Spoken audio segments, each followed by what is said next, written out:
Hey guys, how's it going? When I saw Rassie's team to play Georgia, I knew I had to come on here, drop some quick thoughts on YouTube, because this is a fascinating team.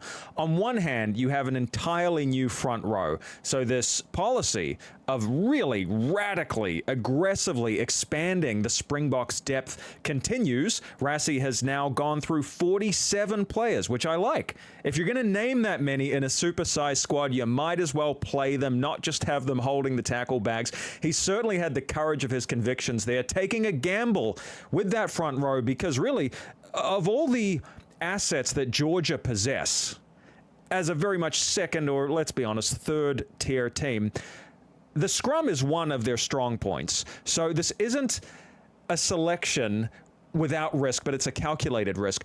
But the other thing we're going to talk about when we break down this video is actually the cavalry returning. You look at Siya Kolisi coming back from a niggly injury. This is a team absolutely stacked with veterans, which somewhat counteracts that aggressive policy I mentioned of injecting new blood into the team. But we're going to go through all the units, and then I'm going to give you my thoughts on what this means as the Springboks head towards the Rugby Championship. So firstly, a big tick for that front row. The name that jumps out is Boan. This guy could have been playing for Scotland. He's actually a prop for Edinburgh. He's just qualified. He scraped through. And, you know, frankly, why not put your chips down on the South African side of the table? If you're ever going to win a Rugby World Cup, with all due respect, you're more likely to get it in the dark green of the Springboks jersey rather than the navy blue of the Scottish jersey. So, you know, I dig the fact that Rassie has been pretty radical with his selection policy here, but all you have to do is look at the replacements and you can see that there is insurance across the board. Bongi Manombi's in there. Thomas Dutoy, who has been pretty quiet so far this year, not at his best, he's in the mix. And then you see, you know, a guy like Vincent Koch. We have experience in spades there if for some reason there are issues in the tight five, which I don't particularly foresee. And one of the reasons is that Rassie has injected some legends back in here. You look at Etzebeth. I believe this must be his 133rd cap. Pretty extraordinary, the longevity of this fella, and partnered there by Ruan Notke. And then, of course, the big talking point. I mean, he's here in the graphic. The most famous South African player, a world-famous icon, Siya Kolisi, Rugby World Cup winner. He's back, and just in time to sharpen up ahead of the Rugby Championship. But, you know, what intrigues me is that Rassie has tried some new players, and some of them shone against the Barbarians, and then not so much when it came to official test match time. Now, I put some huge raps on Vincent Tashuka, who's a number 7, plays for the Sharks, looked absolutely brilliant against the Barbarians, didn't quite make that step up when it came to his official test match debut. Peter Steph Dutoy, I mean, he's going to hold this down till 2027. He's still in his early 30s. I mean, I really can't see him being unseated. So not surprising that he comes back in there. And then number 8, you have a straight swap. The other Visa brother, he's out for 4 weeks. Of course, he had that unfortunate headbutt last week, a rush of blood to the head.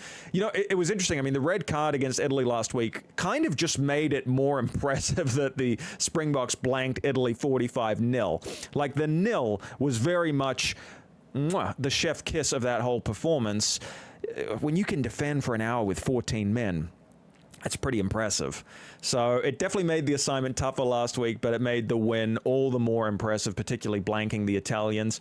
But clearly, you know, a bit of a like for like there. What's surprising is that Grant Williams really shone last week. Now, he's a player I've noticed just looking at the comments. I don't really think he's the most beloved halfback in the Republic. Just to be a little euphemistic here, he's certainly no Faf de Klerk. But one of his better games, I felt, at halfback last week, just seemed to take his options well. The run, kick, pass, really tidy option taking, good support lines. We saw a little bit more from him. So, you know, I'm curious to see how he combines with Sacha Feinberg-Mngomezulu. Again, you know, Rassie has been rotating heavily. Libbok got some big minutes already against the Italians. His goal kicking was much improved. And Libbok gives you that lateral attacking ability. He's always hunting for space. He's able to take the gap. He's able to open up acres of space for his outsides. But for me, you know, Sacha Feinberg-Mngomezulu, I think, just as a Kiwi outsider, I think he probably is your guy going forward into 2027. But again, I mentioned this theme of veterans. All you have to do is look at the bench, and there is Faf, like I mentioned, and Handré Pollard. Can't get more experience than that. And even if you go to 15, Apalele Fassi, well, he's backed up by, Damian Willemse, who obviously had a break post-World Cup win. But the ones that intrigue me now, if we move on and we look at numbers 11 to 14. Okay, so you have one very experienced winger out there, Kurtley Arendse. But Van der Merwe backs up again. That's interesting to me. Had a hell of a game. I mean, the Springbok backline was pretty much firing on all cylinders last week. Helped by the man inside him, Canan Moodie. Now, I'm intrigued to see how Moodie goes with a much more experienced 12 inside him. Obviously, that midfield pairing that you South Africans know and love so well is the Damian Dialendi, Jesse Kriel combo. That's really your kind of like Ma'anonu, Conrad Smith pairing, if I may say that, as a great compliment, meaning that's just entrenched, that's your go-to, that's your number one. But I saw something out of Canan Moodie last weekend that really blew my hair back. Certainly led the defense well. I mean, as I mentioned, there was that 0. The Italians were held to 0. His contribution to that was not trivial. He organized the midfield defense well. He cut through for a try, just showed off those electric dancing feet. He just has an X factor to me. So, I'm not saying Kriel's not coming back, and I'm not saying Kriel won't be starting in the Rugby Championship if he's fit and available. But Canan Moodie's form has been a little bit of a cat amongst the pigeons. Certainly a nice headache for Rassie. A headache that he'll welcome totally. So, just rounding out the replacements, Quagga Smith, RG Snyman. I mean, so much experience on the bench. Georgia are not at the level of South Africa. They're a much improved team. They were very good, in the Rugby World Cup in patches. But nevertheless, it should be a runaway victory for the Boks. But overall, I guess I just want to applaud the strategy, bringing in that depth in the front row so that really you've got 3, hopefully world-class options in the front row in each position in time for 2027. But any risk is just mitigated by these legends and just the hundreds of caps you have out here. So, I mean, knock on wood, I can't really see how this turns into a banana peel game. I just think the Boks have way too much firepower and experience, and they're bringing out the big guns just in time for tapering into the Rugby Championship. So, look, what's my prediction? Look, if they really click here, I think that the Boks could hit 60. I really do.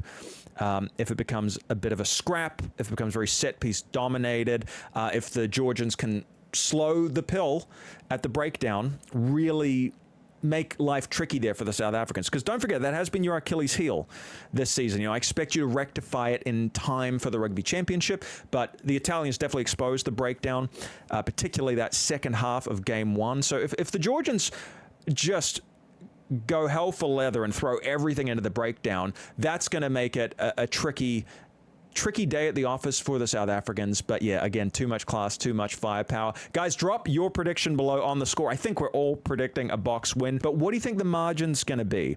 And also, do you feel that any of this young blood coming through is actually going to unseat and replace some of the legends here well ahead of 2027? Send this video to someone who loves rugby. Drop a like, please subscribe, and I'll be back for another one real soon. Take it easy, guys. Bye for now.